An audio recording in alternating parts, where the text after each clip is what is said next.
Creador del método Estratega, Autor y Mentor para CEOs en reputación y estrategia, con 17 años de experiencia y de carrera profesional que combina la experiencia empresarial, pero sobre todo la búsqueda de resultados. Ha consolidado su trabajo como directivo de múltiples empresas y organizaciones internacionales, siendo entrevistado en prestigiosas revistas como Forbes Centroamérica, El Economista, Estrategia y Negocios, Vida y Éxito, Neolitan, Iberonews y entre otras empresas, medios de comunicación que lo han entrevistado. Quiero darle la más cordial bienvenida y recibirlo con un fuerte aplauso a Diego Salazar. Bienvenido, Diego.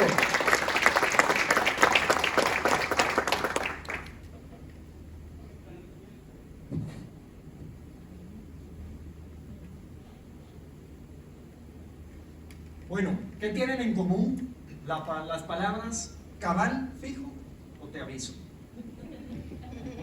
¿Qué tienen en común esas tres palabras? ¿Cabal, fijo o te aviso? Cabal me dicen por allá. Ninguna me lleva a una dirección específica. Son tres palabras que utilizamos muchas veces en el día a día, en nuestro actuar, pero que al final no nos llevan a ninguna dirección. Lo decimos por decirlo, como un comodín, como una antesala hacia una situación como tal. Como cuando alguien dice, vamos a hacer algún proyecto y cabal, fijo, te aviso. ¿Les suena familiar? Totalmente común, pero de alguna forma esas palabras comodín son las palabras que nos impiden llegar a crear una estructura en nuestra capacidad de pensamiento. Y de eso vamos a hablar el día de hoy. ¿Cómo llenar ese tanque de pensamiento? A través de nuestro actuar, a través de llevar esas ideas, esos sueños a una realidad. Y todo se fundamenta en percepciones. Todo en la vida es una percepción de una u otra forma. Hay diferentes ángulos. La situación en la vida puede ser básicamente la misma. Estamos acá todos reunidos el día de hoy, pero la percepción que cada uno de ustedes tiene es totalmente distinta. Depende de las experiencias vividas, depende de las anécdotas contadas, depende de cómo se sintieron hoy en la mañana, de cómo fue la semana, y de eso depende la percepción al final. Mismo escenario, distintos enfoques.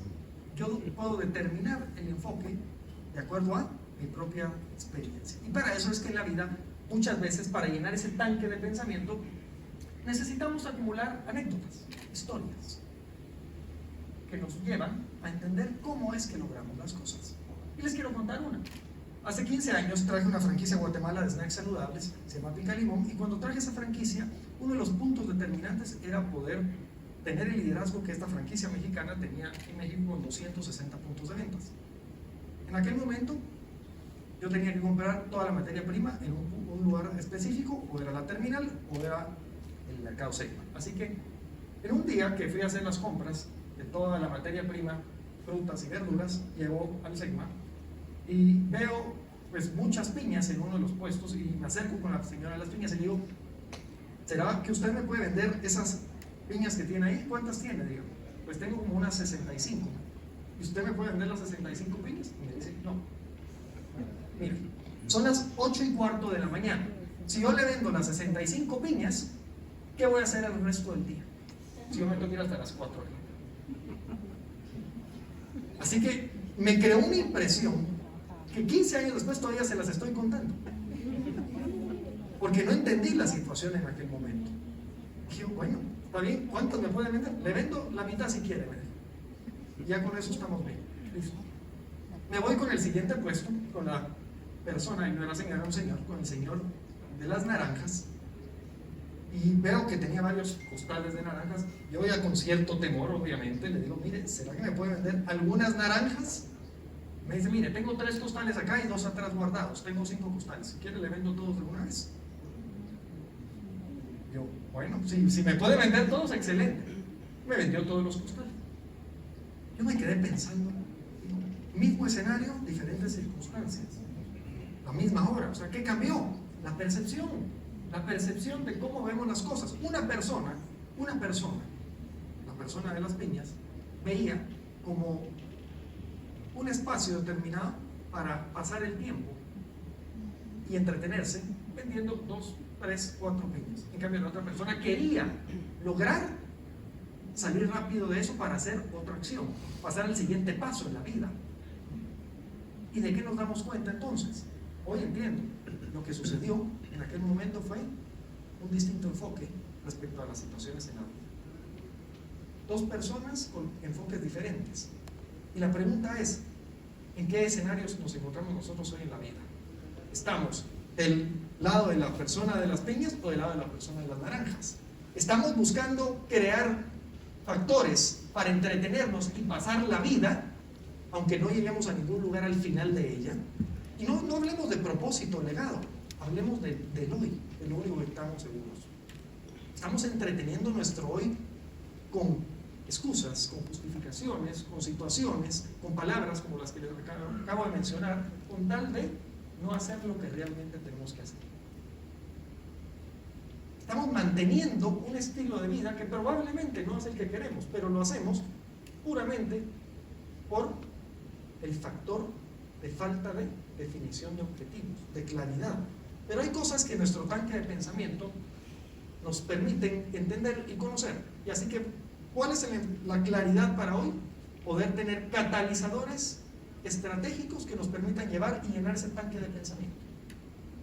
Nuestro pensamiento se llena de acciones, no de situaciones sin ejecutar. Las acciones son las que llenan ese tanque de pensamiento. Y esta gráfica que les muestro acá es una gráfica de una consultora chilena que se llama CLA Consulting, y ellos muestran, si se dan cuenta, empieza en el año 1400 hasta la actualidad, y más o menos en el año, si lo ven ahí, más o menos 1990 se empieza a separar una brecha. Esta brecha que se empieza a separar significa que la capacidad adaptativa del ser humano, del individuo, se empieza a romper. O sea, los cambios cada vez son más rápidos y la capacidad del individuo es más difícil de adaptación en la actualidad. Desde esa época viene el tema de la adaptación al cambio. El problema es que cada día nos cuesta más adaptarnos a ese cambio. Y se dan cuenta, esa brecha va expandiéndose. Eso significa que en los próximos 10 años ustedes no se van a tener que preocupar de qué tan rápido era hoy las cosas. Van a ver que esto no es nada. Esto solo es el plan piloto de lo rápido que son las cosas, de lo efímero e instantáneas que suceden las cosas. Ya no va a ser cada mes o cada 6 meses, va a ser cada semana los cambios. Porque esto es tendencia, esto es realidad. Pero ¿en función de qué sucede esto? En función de tecnología, en función de información que está rondando en el mundo. Ahora la pregunta es, entonces, ¿qué hago yo para poder abordar esta situación? Desde mi actuar, desde donde me encuentro en este momento. Eso significa que yo puedo hacerle frente a esta brecha como un punto de oportunidad. Si la capacidad de adaptación es cada vez más difícil, eso significa que lo que yo tengo que incrementar es mi tanque de pensamiento, la forma y la manera en que yo pienso, y dejarme, por un lado, guiar por aquellas acciones o pensamientos de otras personas. Vamos a tener que invalidar el pensamiento de otras personas y empezar a validar nuestro propio criterio, nuestro propio pensamiento, la forma en que nosotros realmente estamos convencidos que va las cosas que queremos. Vean acá, esa imagen que está ahí es la cámara anecoica de Microsoft, en las oficinas centrales de Microsoft. Esta cámara la construyeron con un objetivo, con el objetivo de poder centralizar ahí el espacio con mayor silencio en la Tierra. Fue construida y diseñada específicamente para eso.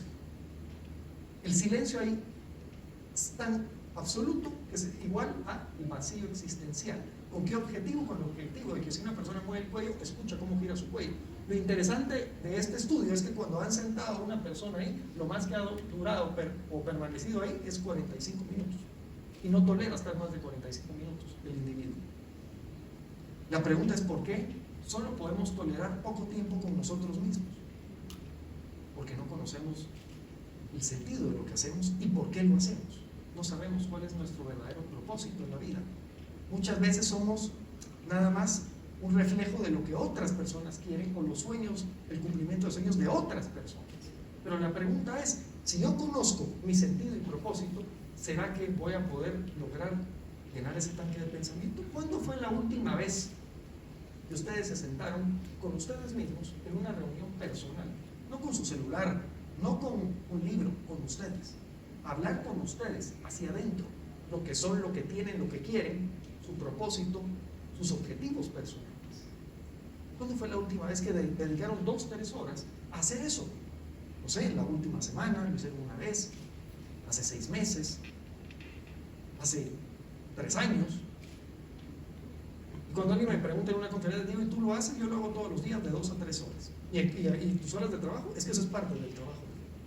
Parte del trabajo es dedicarle pensamiento a mi tanque de pensamiento, o sea, llenar lo que voy a hacer para poder conformar un actuar asertivo. Dentro de mis 8 o 9 horas de trabajo, por lo menos 2 a 3 horas tienen que ser dedicadas a eso. No es fácil, ¿por qué? Porque significa sacrificio. Una de las palabras que menos nos gusta escuchar hoy en día. En una época tan efímera e instantánea, lo que no queremos es sacrificio. Pero si queremos acercarnos a ese sentido, a ese propósito de nuestra vida, vamos a tener que hacer ese sacrificio. Porque si no, va a pasar como nos suele pasar en algunas ocasiones a muchas personas. Yo lo viví de los 19 a los 24 años, donde hice 5 empresas básicamente en ese periodo de tiempo, pero ninguna me llenaba. Y por supuesto, de las 5 empresas, 4 quebraron. Así que tenía muchas anécdotas que contar, pero el punto ¿cuál era? El punto era que en esa etapa de mi tiempo, yo tenía claro algo, que no sabía qué quería. Eso es lo que tenía claro, no sabía realmente qué quería, solo hacía las cosas por hacerlas, por decir soy emprendedor, por decir soy empresario, por decir tengo un negocio, pero no había un sentido en sí, el por qué, ni el para qué. Eso es lo que estamos buscando hoy en día tener, no tener que caer en ese juego y poder avanzar hacia encontrar ese sentido y ese propósito en la vida. La evolución del ser humano no determina el nivel de pensamiento. ¿El ser humano ha evolucionado o no ha evolucionado? Absolutamente.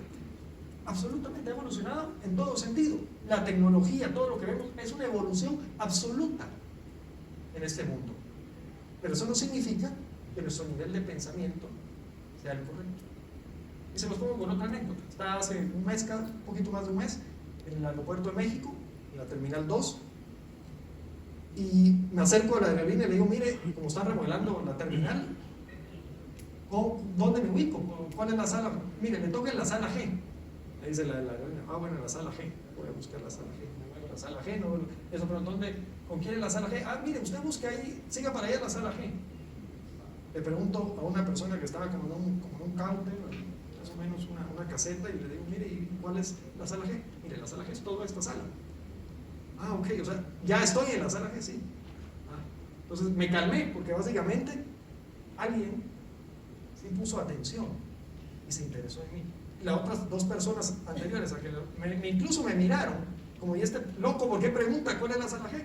Era evidente que yo no soy de ahí, tengo que preguntar, pero el nivel de interés de las personas es tan bajo, tampoco criterio de pensamiento, que solo hacen las cosas en automático. En su actuar en el día a día solo hacen las cosas por hacerlas, no porque tienen realmente un interés. Y cuando a mí me preguntan cómo contratarías a una persona hoy, Diego, cómo buscarías un socio, cómo harías una alianza estratégica con alguien, cómo gestionarías una oportunidad, yo solo busco una cosa en una persona, y no es actitud, es interés. De nada me sirve una persona que tenga conocimiento, que tenga herramientas, que tenga capacidad, que tenga intelecto, si no tiene interés en sentarnos a hacer lo que hay que hacer. El interés determina el éxito y los resultados en las cosas que tenemos. Por lo tanto, el ser humano tiene que dejar de almacenar información. Para eso está la inteligencia artificial. ¿En qué año se creó la inteligencia artificial? No salió en el domingo pasado o antepasado en un periódico. 1957, MIT. Ese día empezaron los primeros indicios de inteligencia artificial en el mundo. O sea, no es algo nuevo, es algo que viene de 1957. ¿Qué sucede? Sucede que tenemos miedo a la inteligencia artificial, que va a suplir trabajos, que va a quitar acá, Es evidente que eso va a pasar. El punto es por qué va a pasar. ¿Por qué va a suplir trabajos? ¿Por qué va a quitar un montón de oportunidades que hoy tenemos?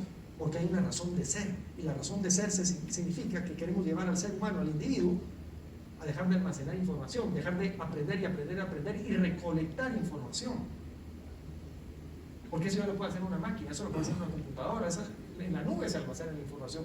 Queremos llevar al individuo a un cambio de era, donde aprenda a entender por qué hace lo que hace, a donde pueda procesar la información.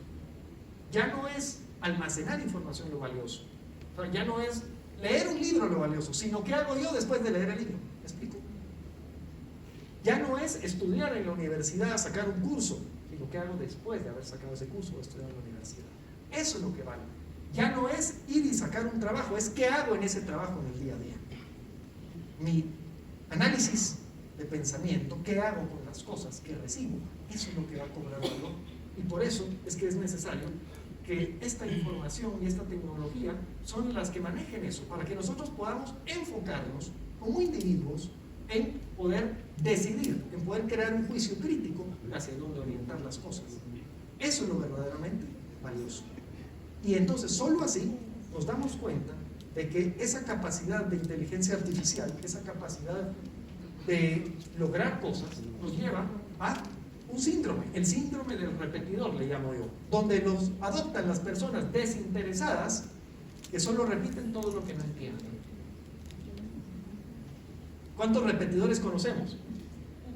Y ahora que estamos en época de política, olvídense, todos repiten todo, ¿no? ¿Sí? Y ni entienden qué está pasando, porque solo hablan de política 3-4 meses mientras estamos en época política. O solo hablan de la tendencia, pero no entienden ni qué sucede, ni qué pasa, ni por qué pasa. Ese es el problema de los repetidores en nuestra sociedad. Una sociedad repetidora nos va a llevar a una sociedad sin poca capacidad de pensamiento, donde entonces ahí sí juega en negativo la inteligencia artificial, donde ahí sí toda la tecnología nos juega en contra, no a favor. Es que el miedo se puede utilizar como una fuerza o como una barrera. Recuerden eso, el miedo es una fuerza para hacer, para actuar, o es una barrera que me limita a lograr las cosas. En marzo estaba en Babson College, llegó ahí a una conferencia, eso fue en Miami, en el campus de Miami, llegó ahí a una conferencia Rodrigo Alboreda, nunca lo conocí hasta ese día, llegó a hablar varias cosas, bueno, en esa llegaron varios empresarios, varios expositores, y entre ellos estaba Rodrigo Alboreda, colombiano, y empezó a contar que él estaba diseñando ahorita el Bitcoin del Amazonas. Yo sí, Bitcoin del Amazonas, increíble. Y empezó a contar que él había hecho el proyecto el famoso que hizo MIT de las computadoras para los niños en todo el mundo, 3 millones de computadoras, el proyecto era de 30, pero cuando el proyecto tuvo éxito, llegaron a 3 millones, Microsoft, Apple y otras marcas ahí le votaron el proyecto, ¿sí? Porque era un proyecto social, de ayuda a la humanidad. Y empezó a contar que había hecho eso y muchas cosas más. Y yo me empecé a quedar sorprendido, porque Rodrigo tiene 82 años.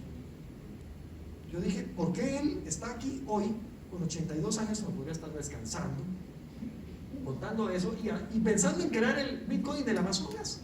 Tiene que haber algo más, tiene que haber una razón de ser para el hacer.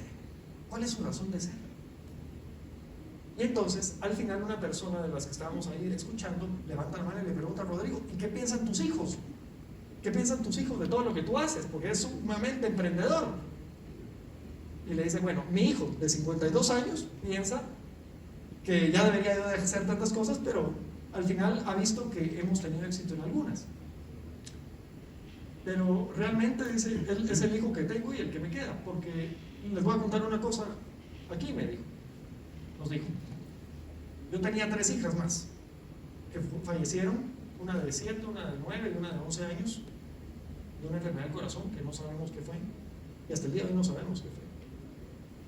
Y entonces, pues lo único que tengo como legado es mi hijo de 52 años. Yo entendí algo, entendí que él estaba ahí para decidir por la situación, por la experiencia que había vivido en un momento de su vida, que perdió a esas 3 hijas de una enfermedad del corazón. Él no hacía lo que hacía por el Amazonas, ni por otras razones, sino precisamente por él mismo, por su propio sentido de vida, su propio propósito. Me dejó impactado ver que una persona que ha perdido 3 hijas tenga esa actitud y ese interés en seguir haciendo cosas a los 82 años. Lo mismo sucedió en 1975 con el creador del pet rock. ¿Alguna vez alguien escuchó el pet rock? Levante la mano si lo ha escuchado alguna vez. ¿Quieren saber cuántos conocen el modelo pet rock? Ok, no son muchos, qué bueno.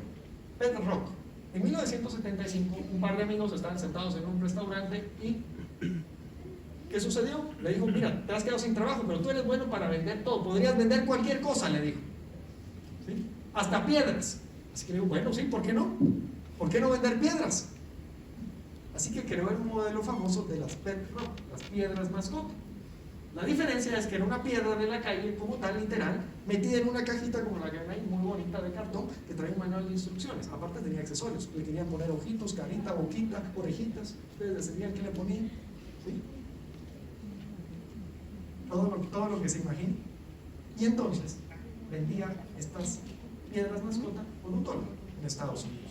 En 2 años había vendido 1.5 millones de piedras. Eso significa 1.5 millones de dólares.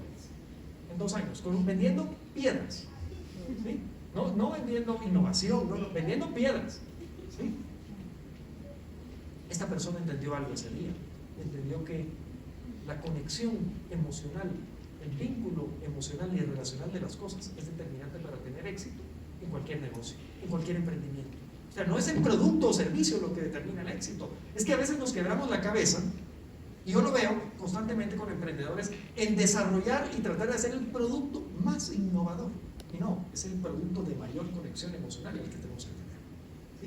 El producto puede ser cualquiera. Lo importante es el vínculo emocional que yo creo con ese producto o servicio que voy a ofrecer. Eso es lo verdaderamente importante. Porque si él lo demostró con una piedra, ahí está la clave. Él logró crear eso. Hoy en día ustedes la buscan, esas pet rock, y las siguen vendiendo en Amazon por 23 a $28. Por ahí no valen $1. Búsquenlas, ahí van a ver. Hay unas VIP, ¿sí?, que valen 45, si se quieren comprar. Una vez una persona levantó la mano en una conferencia y me dijo, Diego, yo tengo una. ¿Y por qué la compraste? Compré la de 45. Fue por curiosidad, me dijo, y ahí la tengo. O sea curiosidad, sea interés, sea pisapapel, no importa. La cuestión es que sigue vendiendo desde 1975 piedras. La oportunidad de hacer un proyecto está en ¿qué? $30. Vean ustedes. La oportunidad de hacer un proyecto está precisamente en la emocionalidad y la conectividad que le trasladamos a las personas. Les conté de esa franquicia. Bueno, esa franquicia fue mi tercera empresa en aquel momento. Esa franquicia tenía un problema, que el modelo de negocio perfecto no existía. Me lo vendieron, pero no existía. Lo que realmente existía era una idea de negocio que lo que le faltaba añadirle era vínculo de conexión emocional. ¿Por qué fracasó? Hoy lo veo, ya después de tantos años, porque para eso pasó más de 15 años, veo que lo que a mí me faltó en aquel momento no fue iniciativa. La razón por la que quebré tantas empresas no fue por falta de deseo de hacer emprendimiento, por falta de voluntad, fue por una falta de estrategia en mi propio pensamiento. No tenía lleno el tanque de pensamiento, estaba vacío. Yo tenía la iniciativa, tenía el motor, el impulso, pero el tanque estaba vacío, porque yo no pensaba en mí, pensaba en los demás. No pensaba en trabajar hacia adentro, sino en trabajar hacia afuera. Una frase que me fascina, y es muy rara vez hablo de una frase de alguien más, pero esta nunca la dejo pasar porque es una frase que impactó en mi vida desde hace muchos años. Es una frase de Jim Rohn que decía: trabaja más duro en ti que en tu trabajo. Trabaja más duro en ti que en tu trabajo, porque entonces tu trabajo va a tener un buen resultado. Tu emprendimiento, tu negocio, tu idea va a tener un buen resultado, pero la inversión es hacia adentro, no hacia afuera. Y entonces, les quiero mostrar esta herramienta. Es una de las herramientas que utilizo todo el tiempo, le llamo resolución de problemas. ¿Cómo resolvemos un problema? Muchos nos dicen, hay que resolver el problema. Problemas tenemos todos los días. Dígame si no. ¿Alguien me puede levantar aquí la mano que no tuvo algún problema esta semana? Atrévanse a levantar. Ninguno, porque todos tenemos que resolver problemas todo el tiempo. Y ojalá fuera uno a la semana, son 2, 3 al día. 2, 3 problemas diarios, mínimo. Van de cajón. Porque el problema es parte de la vida. El tema es el problema o no sé cómo resolver los problemas. Esta herramienta me ayudó a mí, o me ayuda a mí a resolver los problemas. Porque para resolver un problema tengo que entender cómo funciona el problema. Ahora se preguntarán, esto no lo digo mucho porque no es una estrategia, pero ¿cómo hice yo para diseñar esta herramienta? Bueno, la hice en función de que el 30 de enero del año 2014 me secuestraron por 8 horas por un tema específico de vida, que yo no entendí qué sucedió en ese momento. Lo estoy 8 horas secuestrado. Esas 8 horas de secuestro, de privacidad de vida, de libertad, me hicieron entender que la única forma que yo tenía para poder abordar el problema era entender cómo estaba funcionando la situación. Yo ahí no tenía nada, estaba cero conectado con todo. ¿Sí? No tenía un celular, no tenía, me voy a llamar para que me ayuden a resolver el problema. ¿Sí? 8 horas limitado absolutamente a todo, desconectado del mundo. Esas 8 horas fueron determinantes para decirme: la única forma, Diego, que tienes de resolver un problema es entendiendo cómo funciona el problema. Así que entendí que habían 2 factores que se jugaban en la resolución de problemas y el entendimiento en sí. 1, los acontecimientos más relevantes. ¿Cuáles son los 3 acontecimientos más relevantes que yo tengo en la vida respecto a ese problema? Entonces, lo primero que tengo que hacer, tengo el problema acá. ¿Cuáles son los 3 acontecimientos más relevantes alrededor de ese problema que se están jugando? ¿Sí? En aquel momento, en aquella situación que viví, 1 era que yo no podía controlar nada, definitivamente. 2, estaba desconectado del mundo. ¿Sí? Y el otro, tercer acontecimiento, tenía a mi familia y a todas las personas que seguramente estaban pensando en qué hacer o cómo actuar. ¿Sí? Entonces yo identifiqué esos 3 problemas o acontecimientos relevantes del mismo problema en sí. Y las lagunas de deterioro son equipo actual, crecimiento personal, trabajo, familia, salud, finanzas, porque son las áreas donde se puede deteriorar o impactar el problema en sí. Estas son las áreas donde mi problema puede llegar a impactar, porque a veces decimos: yo tengo un problema de salud, va a impactar en salud. No, va a impactar en salud, va a impactar en trabajo, va a impactar en las finanzas, va a impactar en muchas áreas de la vida. ¿Cuáles son esas áreas donde puede llegar a impactar? La idea de conocer y entender el problema a mayor profundidad, a mayor escala, es para poder encontrarle una salida, una solución. Algo en paralelo que me permita ver la luz, que es lo que muchas veces no tenemos cuando estamos dentro del problema. Es como cuando alguien dice: para resolver un problema tienes que ayudarte de alguien de afuera, ¿sí? A que te ayude a verlo desde otro ángulo. Bueno, esta herramienta básicamente es ese otro ángulo de gestión del problema, del entendimiento del problema. Si el problema es que mi negocio no funcionó, ok, ¿cuáles son las áreas donde va a impactar ese negocio, esa pérdida financiera que tuve o que no se está vendiendo? ¿Y cuáles son los acontecimientos más relevantes que están dando vueltas alrededor de ese problema? Esta herramienta me sigue acompañando y fue diseñada específicamente para eso, para resolver un problema, pero desde el entendimiento, desde el cómo funciona. Al final, algunas personas aspiran a una fuerza física y otros aspiramos, digo yo, a una fuerza intelectual. ¿Sí? Hay mucha gente aspirando a una fuerza física, creyendo que lo que está afuera es lo que vale. Se les olvida que la fuerza intelectual es la que va a llevarnos a poder encontrar esa razón de ser para poder hacer. Que sin esa razón de ser y ese propósito, cualquier idea de negocio, cualquier emprendimiento que tengamos se va a caer a la vuelta de la esquina. ¿Por qué? Porque lo más difícil en un negocio no es poner el negocio. Lo más difícil de una idea no es tener la idea, es ser determinante para poder sobrepasar todos los obstáculos, problemas y situaciones que vienen alrededor de ese proyecto que he decidido hacer. No es fácil. No es fácil cuando me preguntan: Diego, ¿y cómo hiciste tú para ser conferencista? Bueno, ya son casi 13 años de eso, pero la primera conferencia que yo tuve, pongo una computadora en un escritorio como este, me pusieron un vasito de agua acá, y eran tantos los nervios que boté el vaso encima de la computadora, se apagó la pantalla, por supuesto. Yo me había aprendido un discurso porque no era real, yo me lo aprendí, ahora es real, ¿sí? No se los digan, pero yo me lo había aprendido. No era algo que venía del alma, en aquel momento era algo que yo me había aprendido, un discurso diseñado, y por lo tanto me quedé en cero, no tenía nada que decir.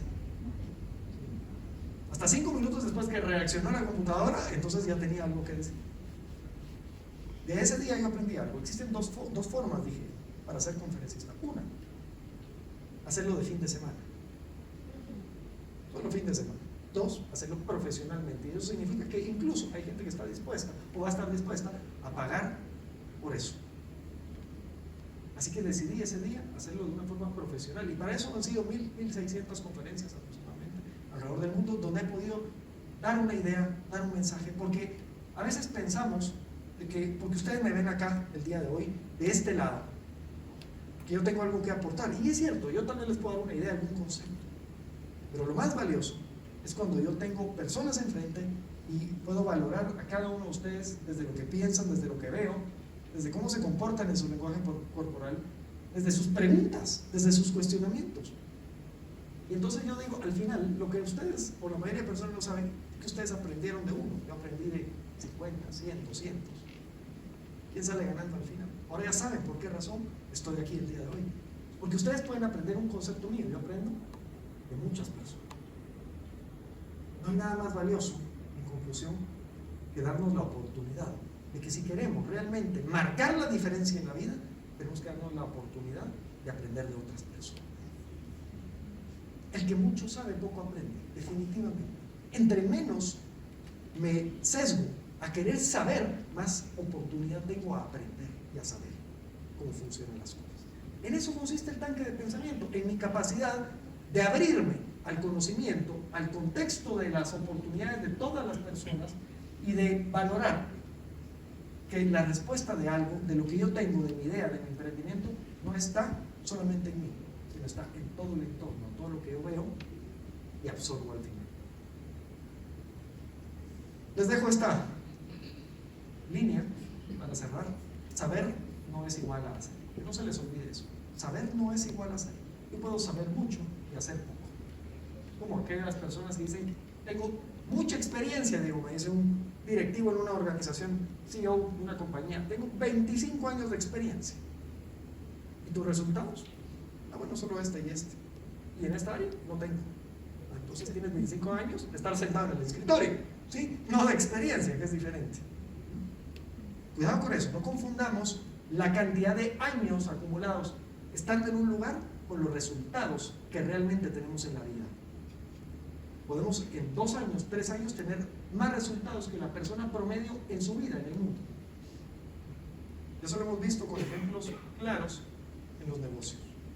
Eso es lo que realmente determina nuestro nivel o nuestros niveles en nuestro tanque de pensamiento. Muchas gracias. Vamos a ver si hay algunas preguntas. También quiero comentarles que quería traer unos libros. Gracias. Pero pensé que los libros físicos podrían ser algunos para algunos y dije mejor que lo tengan todos. Así que la idea es compartirles en versión digital a través de la iniciativa BES. El libro a todos ustedes del Taxi de la Vida fue el penúltimo libro que escribí en el 2017. También sobre parte de historia de vida. Ese libro pues se les hará llegar a través de las personas encargadas para que lo puedan leer y compartir ahí, más que respuestas, preguntas claves que nos permitan salir de esa zona de confort. Así que muchas gracias.